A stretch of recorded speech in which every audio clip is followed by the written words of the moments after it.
You ever look out your window at this side over 7th and Rangeline, you're inside the air conditioning, you go, man, what a beautiful Wednesday that we're experiencing. And it truly has been a great sight upon a bustling 7th and Rangeline where currently we sit at 92 degrees. But I tell you what, if you were up on that tower where that camera is perched, number one, it would be hot, feel about like it's 99. Number two, it would be windy as it's coming in from the south-southwest at 21 miles per hour in Joplin right now. A whole bunch of 90s already on the board. Got a couple places hanging on to the high 80s. But two things I want to point out. Number one, yesterday topped out at 97 degrees. So why is that an important number? Well, a little historical fact checking. How hot you're hot?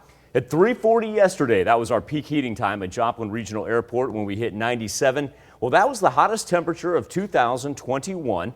In fact, the last time we reached 97, almost a calendar year ago, August 25th, 2020 on that. Now, get this, the last time we hit 98, this is that key that I was talking about. Last time we hit 98 in Joplin, August 6th of 2018.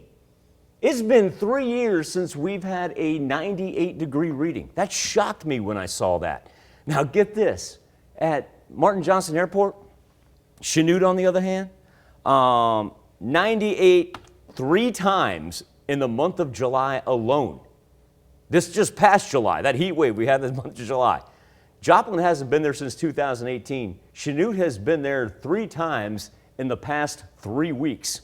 Here's where we sit as far as our heat indices go. A whole bunch of high 90s. We'll easily cruise up into the 100s here by the time it's all over. And once again, a strong southerly breeze. We're now cruising 15 to 20 miles per hour easily, and we'll gust for anywhere from 25 to 30 here by the time it's over. This is a normal sight, the heat advisory lasting until 8. You may remember, though, that all the entire Southwest was covered with those heat advisories. So what we're seeing the advisories and warnings do as far as the heat is concerned is slowly creep off to the east right there, moving on the other side of the Mississippi. And it is going to be a scorcher as they've already thrown up heat advisories on the East Coast where they're going to have record-setting weekend temperatures. We're not going to be able to set a record. Let's be thankful for that. And another thing that we don't have to worry about, severe thunderstorm activity.